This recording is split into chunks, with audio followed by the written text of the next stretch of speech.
Hi friends, इस video से हम जावा 8 पढ़ेंगे। जावा 8 के नए फीचर्स इंट्रोड्यूस किए गए हैं।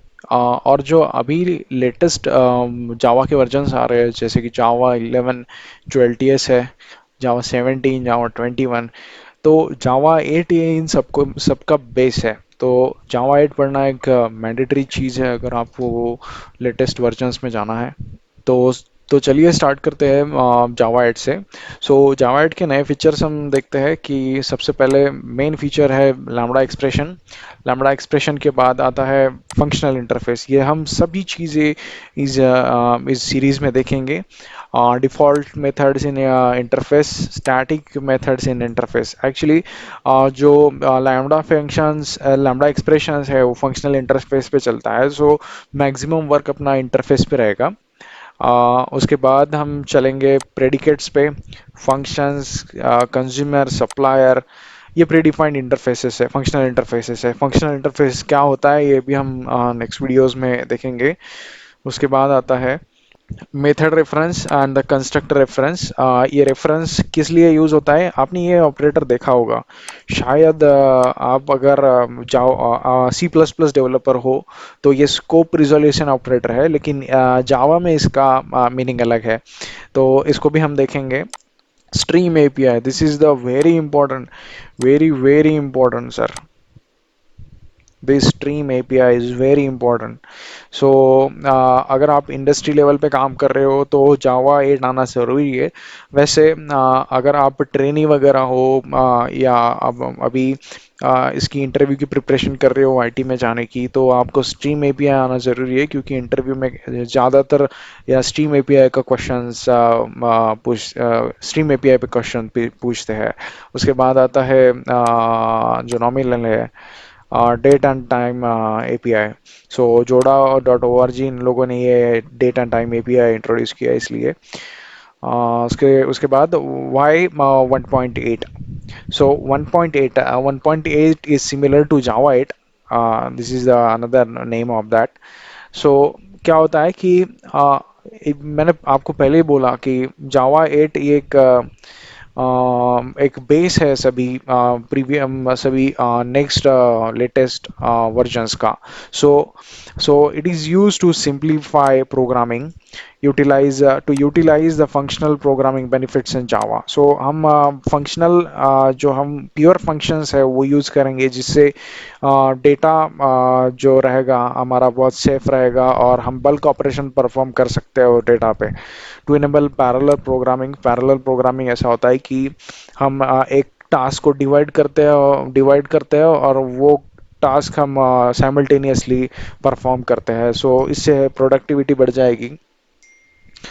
This is why Java 8 we use. And after that, first हमारा टॉपिक रहेगा लैम्बडा एक्सप्रेशन। ये जो टॉपिक है lambda expression, which is very important. Lambda expression, okay, ये सभी लैंग्वेजेस में यूज होता है। तो Lisp is the first language which used lambda expression. So Lisp नाम से एक लैंग्वेज है, इसने सबसे पहले लैम्बडा एक्सप्रेशन को यूज किया है। और unfortunately Java is the last language which use lambda expression. उसके बाद की जो लैंग्वेजेस रहेगी वो हो सकती है, लेकिन जावा ने सबसे लास्ट में लैम्बडा एक्सप्रेशन को यूज किया था। What is the benefit of using a lambda expression? To enable functional programming, ये हमने देखा। to to write more readable, maintainable and concise code. इसमें क्या होता है कि जब हम लैम्बडा एक्सप्रेशंस यूज करते हैं तब साइज बहुत छोटी हो जाती है। हम लैम्बडा एक्सप्रेशन क्या होता है अगली इसमें देखेंगे, अगली स्लाइड्स में अगर यहाँ देख लेंगे। टू थर्ड पॉइंट है to use API very easily and effectively, ये भी एक पॉइंट है इसका। उसके बाद टू इनेबल पैरेलल प्रोसेसिंग, ये भी हमने देख लिया है। How to write lambda expression. What is lambda expression actually? Lambda expression क्या है? तो लैम्बडा एक्सप्रेशन एक एनोनिमस फंक्शन होता है, जो जो व्हाट इज एनोनिमस एक्चुअली आपको पता होगा कि एनोनिमस नाम का एक संगठन है जो हैकर लोग होते हैं। तो वो अपनी आइडेंटिटी ज़्यादा दिखाते नहीं, अपना नाम किधर भी नहीं है, मतलब वो इसमें कौन उस ऑर्गेनाइजेशन में कौन कौन इंक्लूड है वो हमें कुछ भी नहीं पता। तो अनोनिमस एक काइंड ऑफ मास्क जो ये लोग पहनते हैं। मेरी ड्राइंग बहुत ख़राब है वैसे। ऐसा एक मास्क है जो अपनी आइडेंटिटी नहीं दिखाता है, जिसको जिसको कुछ भी नहीं होता है। जैसे कि समझो, जिसको इसको ये फंक्शन को मॉडिफायर नहीं होता। दूसरी बात, इसका रिटर्न टाइप नहीं होता। तीसरी बात, इसका नाम भी नहीं होता। तो आपको एक क्वेश्चन पड़ा होगा कि ये फिर एनोनिम तो फिर लैम्बडा एक्सप्रेशन को हम कॉल कैसे करेंगे।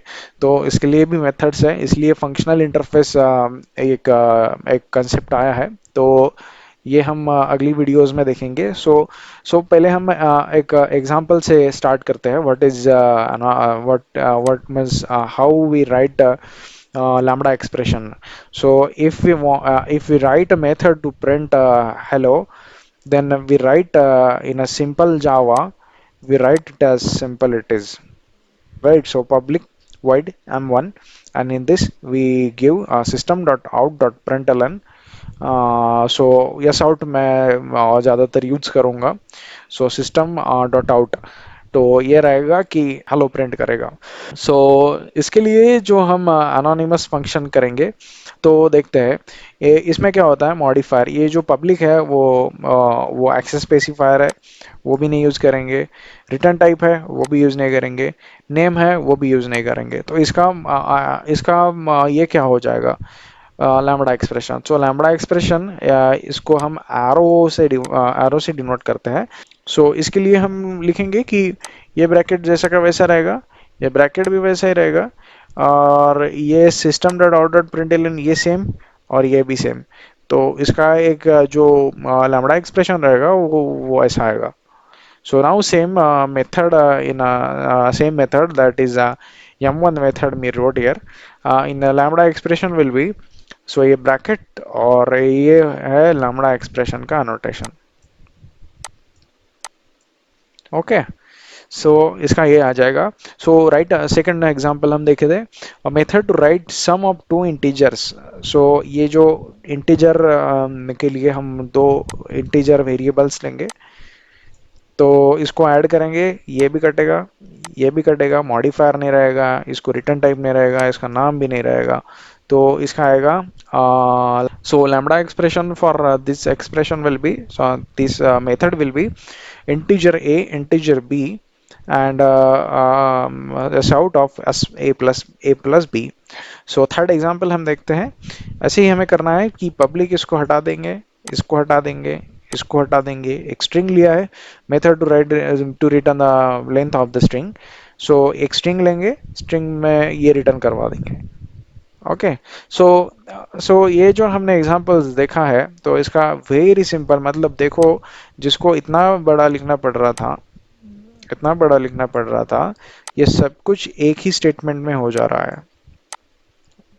सो this is the power of Java 8 and lambda expression.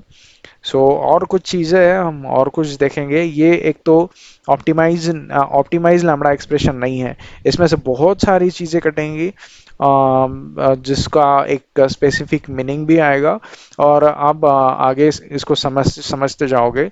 So initially ये आपको समझने में थोड़ा सा डिफिकल्ट रहेगा, तो मैं इसीलिए ये डायरेक्टली ऑप्टिमाइज नहीं लिख रहा हूँ। ऑप्टिमाइजेशन के कुछ रूल्स है, वो भी हम आगे देखेंगे। तो सो ये नोट दिया है, this is not optimal lambda expression. This part will be covered further, but this is the basic idea given about lambda expression. So thank you so much for this lecture. We will see you in the next video. Thank you.